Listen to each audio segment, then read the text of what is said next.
नमस्कार, स्वागत है न्यूज 18 पंजाब हरियाणा में। मैं आपके साथ कुलदीप भारद्वाज। बुलेटिन की शुरुआत करेंगे जींद से, जहां पर बीजेपी नेता के बेटे की हत्या कर दी गई। जींद में बीजेपी नेता के बेटे की हत्या की गई है। चाकू गोदकर मौत के घाट उतारा गया है। बीजेपी के पूर्व मंडल अध्यक्ष के बेटे डॉक्टर विकास शर्मा की चाकू मारकर हत्या कर दी गई है। बदमाशों ने चाकुओं से गोदकर हत्या की। दो और बदमाश जो डॉक्टर थे वो उनके साथ थे। जो डॉक्टर हैं वो डॉक्टर विकास शर्मा के साथ घर लौट रहे थे। उसी समय बदमाशों ने हमला किया।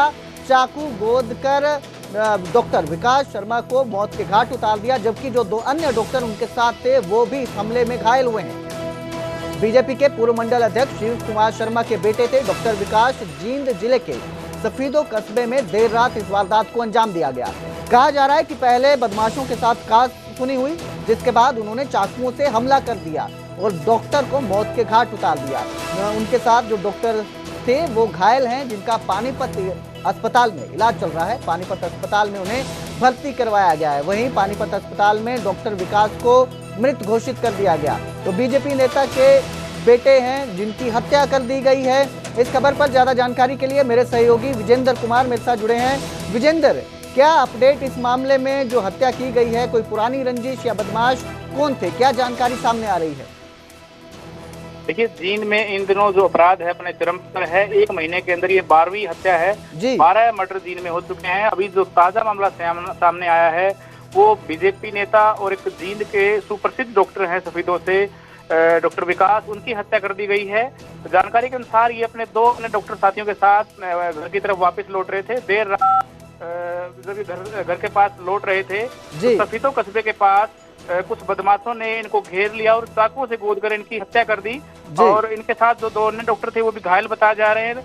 जब तीनों को निजी अस्पताल में ले जाया गया, पानीपत भर्ती करवाया गया, तो डॉक्टर विकास हैं उन्होंने वहां पर जो है दम तोड़ दिया और बाकी जो दो डॉक्टर उनके साथ थे वो घायल है, उनका इलाज चल रहा है। फिलहाल पुलिस पूरे मामले की जांच कर रही है कि हत्या के पीछे क्या कारण है और क्या इसमें कह सकते हैं कि क्यों इस तरह की वारदात को अंजाम गया। क्या कोई रंजिश थी या फिर कोई किसी तरह का विरोधी जुड़ा हुआ मामला है। तमाम जो पहलू है पुलिस जांच कर रही है। लेकिन इतना जरूर है कि पिछले एक हफ्ते में जिस प्रकार से जींद में बातें हुई हैं, इससे लेकर जो जींद के लोग हैं, जिले के लोग हैं, पूरे दहशत में हैं। जी विजेंद्र, हत्यारों के बारे में कुछ जानकारी सामने आई है? कितने लोग थे जिन्होंने ये हमला किया?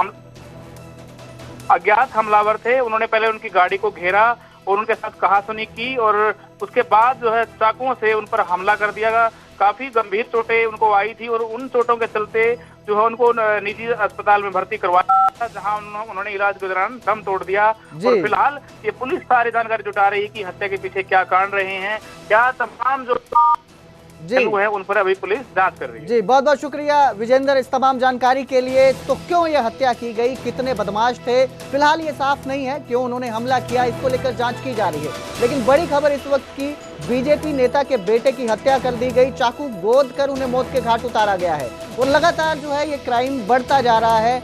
12वीं हत्या बताई जा रही है। एक महीने के अंदर 12वीं हत्या, बहुत बड़ा आंकड़ा होता है ये। तो अब देखेंगे कि कब तक आरोपी पुलिस की गिरफ्त में आते हैं। चले गए, मैं गाड़ी में कितनी गई आपने भी मेरा, मैं घर था। कितने बजे निकले थे? ये करीब 5 बजे के बाद निकले। हॉस्पिटल से निकले। अच्छा, इकट्ठे गाड़ी में गए हैं। मैं करीब 9 साढ़े 9 बजे आराम से लेट गया था। तो उसके बाद फोन आया कि भाई का चक्कू लग गए, बदमाशन चक्कू मार दिए। मैं किस का लगा, लीलावती वाला का तो लग रहा कान पे, एक छोरा का दूसरा थोड़ा कम लग रहा है और भाई का ज्यादा लग रहा है। तो अनिल का दूसरा छोरा का कम क्यों लग गए, बात समझने की है। या जो 3 लोग थे। तो उधर सिंगर राहुल फाजिलपुरिया के बाद एक और हरियाणवी सिंगर पर फायरिंग हुई है। हरियाणवी कलाकार पर गोलीबारी की गई। गोहाना बरोदा गांव में हरियाणा के कलाकार मीता बरोदा पर फायरिंग की गई है। फायर मिस होने के चलते बाल उनकी जान बची है। गांव बरोदा के ही युवक ने ये फायरिंग की है, ऐसा आरोप है, ऐसा बताया जा रहा है। हमले के पीछे पुरानी राजनीतिक रंजिश वजह बताई जा रही है।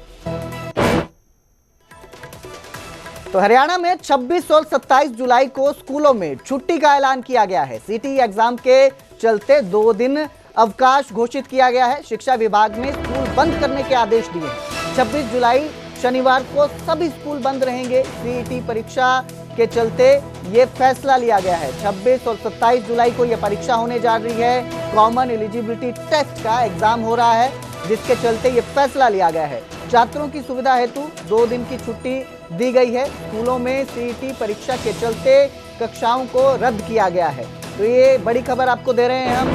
कल शनिवार एग्जाम है सीईटी का, जिसके चलते ये फैसला लिया गया है। छात्रों को कोई परेशानी ना हो, इसके चलते ये निर्णय लिया गया है और छुट्टी का फैसला लिया गया है।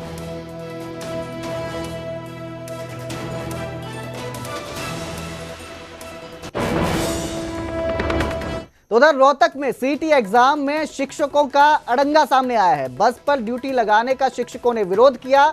बस पर ड्यूटी हमारी शान के खिलाफ, ये शिक्षकों का कहना है। प्रशासन के समझाने के बावजूद अध्यापक अड़े रहे। ड्यूटी ट्रेनिंग के बाद अध्यापकों ने नारेबाजी की, सीईटी ड्यूटी से इनकार किया। शिक्षक संघ ने चेतावनी दी है, बसों में ड्यूटी नहीं करेंगे, शिक्षकों का ये ऐलान है। अध्यापिका ने कहा कि हम बच्चों के गाइड नहीं हैं, हम ये ड्यूटी नहीं करेंगे। ये पूरा विवाद जो है रोडवेज की बसों में उनकी ड्यूटी लगाने को लेकर शुरू हुआ है। दरअसल आपको बता दें कि सीईटी एग्जाम के चलते रोडवेज की बसों में जितने भी अभ्यर्थी हैं उनके लिए फ्री सफर का ऐलान किया गया है। उनको फ्री में बस सेवा मुहैया करवाई जा रही है, लेकिन इसके लिए बसों में अध्यापकों की ड्यूटी लगाई जा रही है, जिसको लेकर ये विरोध कर रहे हैं। क्या हुआ है कि शिक्षकों की गैर शैक्षणिक ड्यूटी नहीं लगाई जाएगी, है कि शिक्षकों की गैर शैक्षणिक ड्यूटी नहीं लगाई जाए। और प्रशासन बार बार गैर शैक्षणिक ड्यूटी लगाकर शिक्षकों को बच्चों की पढ़ाई से दूर करती जा रही है, जिससे बच्चों का बहुत बड़ा नुकसान हो रहा है। तो हम बच्चों के फायदे के लिए विरोध करते हैं और इस ड्यूटी को हमें नहीं देंगे। धन्यवाद। ये अधिकारी कह रहे हैं कि जो अभ्यर्थी है उनको सेंटर के बारे में नहीं पता, नॉलेज नहीं है, इसलिए आपको इसके लिए पुलिस प्रशासन है, होमगार्ड है, रोडवेज है, नगर निगम है, ग्रुप डी है, उन कर्मचारियों को यहाँ पर इनकी ड्यूटी लगाई जाए। शिक्षकों की ऐसी ड्यूटी ना लगाई जाए।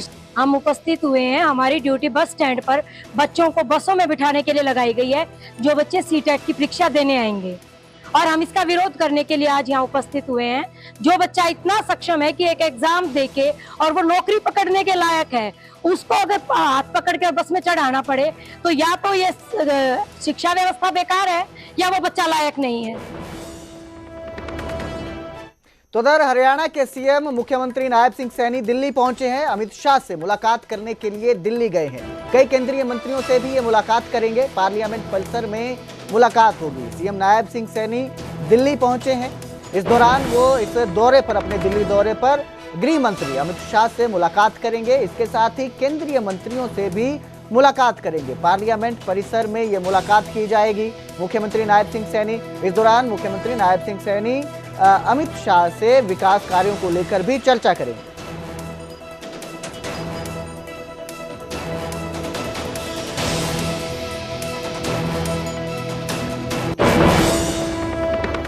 तो वहीं रेवाड़ी में हवा बनाने का दावा करने वाली मंत्री आरती राव अब पलटती दिखी हैं। पलवल में बयान से किनारा करते हुए उन्होंने सियासी हलचल को नया मोड़ दिया है। रेवाड़ी में आरती राव ने हवा चलाने का बयान दिया था और कहा था कि हमने हवा बनाई तभी बीजेपी की सरकार बनी। बयान के बाद विपक्ष ने सवाल उठाए थे, जिसके बाद खूब हलचल मची। पलवल में ग्रीवेंस मीटिंग में आरती राव ने अपना रुख बदल दिया और अपने बयान से यू टर्न ले लिया। कहा, अगर मैंने कहा तो इसमें कोई दो राय नहीं है, दो राय वाली बात नहीं है। दक्षिण हरियाणा के लोगों की भूमिका को इस हवा बनाने में अहम बताया। बयान से पलटती दिखी, लेकिन सवालों पर असहज नजर आई। मीडिया सवालों पर भी भड़की।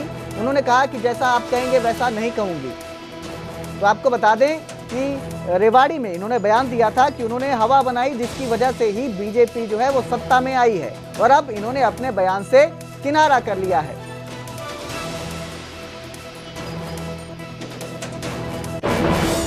अगर दक्षिण हरियाणा ने हवा, मैंने कहा दक्षिण हरियाणा ने हवा बनाई, तो इसमें मैं आज भी दक्षिण हरियाणा की धरती पे बैठी हूँ, और जो भी दक्षिण हरियाणा के मैं जो नेता हैं आज के दिन के हवा बनाने वाले दक्षिण हरियाणा के लोग हैं, उसमें कोई दो राय नहीं। अब बात करेंगे गुरुग्राम की, जहां पर सफाई को लेकर बड़ा खुलासा हुआ। केंद्रीय स्वच्छता सर्वेक्षण की रिपोर्ट में यह खुलासा हुआ है। घर घर से कूड़ा एकत्रित करने की रिपोर्ट में बड़ी हेराफेरी सामने आई है। अधिकारियों ने शहर का गलत डेटा पोर्टल पर अपलोड किया। शहर का डेटा अपलोड करते वक्त 100% सफाई का दावा किया गया, लेकिन जो असलियत है वो कुछ और ही नजर आई। हरियाणा में स्वच्छ भारत मिशन 2.0 के तहत सफाई का दावा किया गया। सरकार को अधिकारियों ने गुमराह करने का काम किया। जो रिपोर्ट है वो ये बता रही है कि जमीनी स्तर पर अधिकारियों के दावे में बहुत ज्यादा फर्क है। गुरुग्राम में महज 59% ही कूड़े का उठान हो रहा है। शहरी स्थानीय निकाय विभाग ने अधिकारियों से रिपोर्ट मांगी है। सभी निकायों के आयुक्त एवं सचिवों को शो कॉज नोटिस जारी किया गया है। लापरवाह अधिकारियों और एजेंसी की पहचान करने पर कार्रवाई के निर्देश दिए गए हैं। सभी 26 जुलाई तक आयुक्त और सचिव वो रिपोर्ट भेज दें, ये निर्देश जारी किए गए हैं। तो ये बड़ा हेराफेरी जो है यहाँ पे देखने को मिली है, बड़ी गड़बड़ी देखने को मिली है। एक तरफ जहाँ गुरुग्राम कूड़े के अंबार में बदलता जा रहा है, वहीं रिपोर्ट में ये खुलासा हुआ कि जो अधिकारी दावा कर रहे थे कि 100% कूड़े का उठान हो रहा है, वो इससे कहीं ज्यादा कम है। सिर्फ 59% यानी कि 60% समझ लीजिए, उतना ही काम हो रहा है। बाकी का कूड़ा वैसे के वैसे ही शहर में पड़ा हुआ है।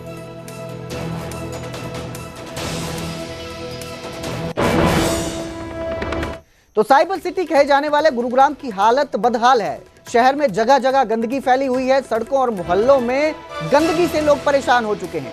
सफाई कर्मियों की भारी कमी देखने को मिल रही है।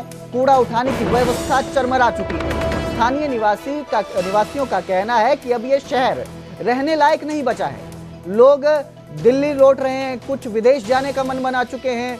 नगर निगम पर सवाल उठ रहे हैं। ठेका कर्मियों के सहारे सारी व्यवस्था चल रही है। विधानसभा चुनाव में भी गंदगी का मुद्दा मेन एजेंडा रहा था, लेकिन उसके बावजूद हालात जो है वो बदतर होते नजर आ रहे हैं। कांग्रेस ने सरकार को इस सारी गंदगी को लेकर सवाल उठाए हैं, घेरा है। और वहीं जो डीसी हैं गुरुग्राम के, उनका कहना है कि जल्द सुधार के लिए कदम उठाए जाएंगे। हालांकि कितने जल्द ये उठाए जाएंगे ये साफ नहीं किया गया है। मुख्यमंत्री ने पार्षदों को निर्देश दिए हैं, शिकायतों को दर्ज किया जाए और रिपोर्ट किया जाए। रेवेन्यू देने वाला सबसे बड़ा निगम है गुरुग्राम जो है, लेकिन फिर भी उसकी हालत जो है वो बदतर नजर आ रही है। हम खड़े हैं हरियाणा के ऐतिहासिक शहर गुरुग्राम के अंदर। गुरुग्राम की चर्चा अक्सर इसके विकास को लेकर के देश ही नहीं बल्कि विदेशों में भी होती है, लेकिन आजकल इस शहर की चर्चा कूड़े और जल भराव को लेकर ज़्यादा हो रही है। इस वक्त मैं खड़ा हूं गुरुग्राम के गोल्फ कोर्स एक्सटेंशन रोड के ऊपर, और यहाँ पर आप देख सकते हैं कि कूड़े का एक बड़ा ढेर इस वक्त लगा हुआ है। और इस कूड़े के ढेर के बिल्कुल ठीक सामने आप देखिए ऊंची ऊंची इमारतें हैं। एक रिहायशी इमारत है तो एक तरफ कॉर्पोरेट बिल्डिंग जो है वो मौजूद है, और उसके साथ रैपिड मेट्रो भी आपको दिखाई दे रही होगी, जो यहाँ पर लोगों की सुविधा के लिए रैपिड मेट्रो चलाई गई थी। लेकिन बावजूद इसके इस शहर में एक से बड़ी एक ऊंची ऊंची इमारतें तो बनी, लेकिन यहाँ की प्रभाव को निकालने के लिए और साथ ही कूड़े उठाने के लिए शायद कोई ठोस जो नीति है वो नहीं बन पाई। सरकार हालांकि लगातार ये दावा करती है कि गुरुग्राम में सफाई व्यवस्था और जल निकासी के लिए हर साल करोड़ों रुपए खर्च किए जाते हैं, लेकिन ये करोड़ों रुपए कहाँ खर्च होते हैं इसका अंदाजा आप खुद लगा सकते हैं, क्योंकि अभी भी शहर के अंदर कूड़ा उठाने के लिए 4 एजेंसियों को एक तरह से ठेका जो है नगर निगम ने दिया हुआ है। और इन कंपनियों की जिम्मेदारी है कि रोजाना 400 ट्रकों के जरिए इस शहर का कूड़ा उठाया जाए और बंदवाड़ी प्लांट तक भेजा जाए। लेकिन बावजूद इसके शहर में जगह जगह इसी तरह से कूड़े के ढेर लगे हुए हैं। इन द कमिंग डेज जो प्रोसीजर इसमें टाइम स्पैन होता है कि प्रॉपर ट्रांसपेरेंट तरीके से टेंडर फ्लोट किया जाता है। उसके बाद नई एजेंसी 4 क्लस्टर में जब आएंगी, तब उसके बाद व्यवस्था जो है वो पूरी तरह से सुधरेगी। लेकिन द इंटरिम पीरियड जो भी मेजर्स कॉर्पोरेशन को ज़रूरी हैं वो अडॉप्ट कर रहे हैं। एंड सारी टीमें जो यमुनानगर के जगाधरी खेड़ा मंदिर के पास देर रात सनसनीखेज वारदात हुई। एक घर में आधा दर्जन से ज्यादा हथियारबंद बदमाश घुस आए और ताबड़तोड़ फायरिंग कर दी। हैरानी की बात यह रही कि इस हमले की साजिश खुद मोहित की मासी के भांजे ने ही रची थी, जो बदमाशों के साथ मिलकर अपनी मौसी को मारने आया था।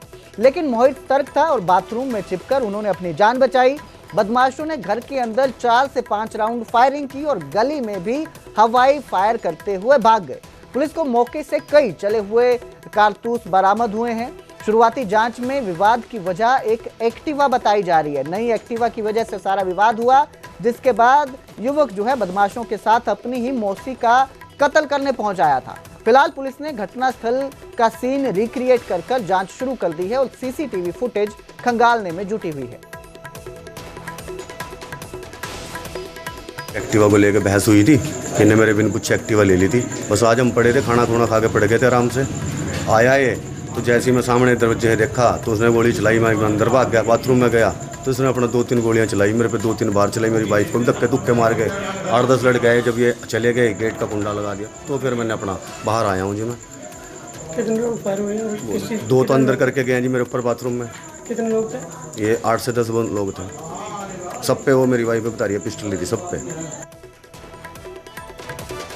हरियाणा स्वास्थ्य विभाग के रिवर्स ट्रैकिंग अभियान के तहत कैथल के बालाजी मल्टी स्पेशलिटी अस्पताल पर रेड की गई। अस्पताल पर आरोप है कि वहां बिना अनुमति के एक महिला का अवैध गर्भपात किया गया।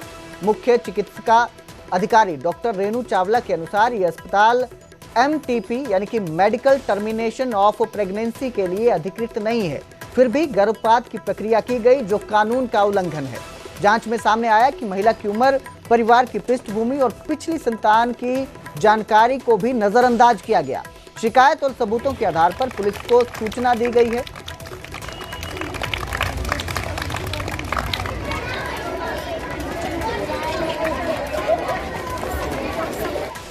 पानीपत में पत्नी की हत्या के पति को गिरफ्तार कर लिया गया है। शक के चलते पत्नी को डंडे से पीटा गया। झगड़े के बाद आरोपी ने प्रिया को मारा, खून साफ किया। आरोपी घर से बाहर चला गया। पुलिस ने वारदात में इस्तेमाल डंडा बरामद किया है। आरोपी को न्यायालय ने न्यायिक हिरासत में भेज दिया है। तो पत्नी की हत्या की थी आरोपी ने, जिसके बाद अब पुलिस ने इसे गिरफ्तार कर लिया है।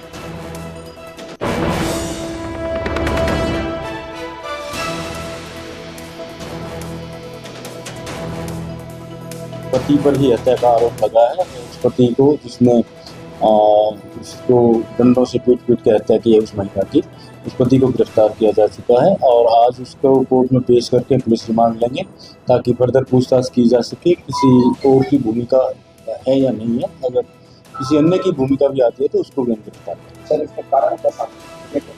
देखिए, घरेलू कलह था, आपसी कलह था, पति पत्नी में विश्वास नहीं था तो उसी कलह के चलते उसने पीट के इसी हत्या। तो वही मुख्यमंत्री नायब सिंह सैनी 28 जुलाई को अंबाला आएंगे। अंबाला शहर में राज्य स्तरीय तीज कार्यक्रम होगा। सीएम अंबाला में विकास परियोजनाओं का भी उद्घाटन करेंगे। प्रशासन ने सीएम के कार्यक्रम को लेकर तैयारियां शुरू कर दी। असीम गोयल ने अधिकारियों संग कार्यक्रम स्थल का दौरा किया। मेधावी छात्रों को सीएम नायब सिंह सैनी सम्मानित करेंगे। तो जितनी भी तैयारियां हैं उसका जायजा लिया जा रहा है। असीम गोयल अधिकारियों के संग वहां पहुंचे थे। जो स्थल है जहां पर कार्यक्रम का आयोजन होना है उसका दौरा किया गया, निरीक्षण किया गया। और इस दिन जो है सीएम नायब सिंह सैनी मेधावी छात्रों को भी सम्मानित करेंगे। मंत्री जी का यहाँ पर मेधावी छात्रों को सम्मानित करने का कार्यक्रम था और साथ में जो अम्बाला शहर की विभिन्न विभागों की जो परियोजनाएं थी अम्बाला के विकास को गति देने के लिए, उनका उद्घाटन और उनका FS करने के लिए, शिलान्यास करने के लिए आदरणीय मुख्यमंत्री जी 28 को भी आ रहे थे। लेकिन अब मैं धन्यवादी हूँ आदरणीय मुख्यमंत्री जी का कि एक बड़ा पूरे प्रदेश स्तरीय जो एक तीज महोत्सव है उसको जो है आदरणीय मुख्यमंत्री जी अम्बाला में बहनों के साथ मनाएंगे। रोहतक में पूर्व मंत्री मनीष ग्रोवर ने गांधीगिरी की मिसाल पेश की। बारिश में जलभराव देख खुद मोर्चा संभाला। मनीष ग्रोवर ने अपने हाथों से कचरा हटाया। स्वच्छता को लेकर मनीष ग्रोवर ने संदेश दिया और जापान के लोगों से सीख लेने की सलाह दी।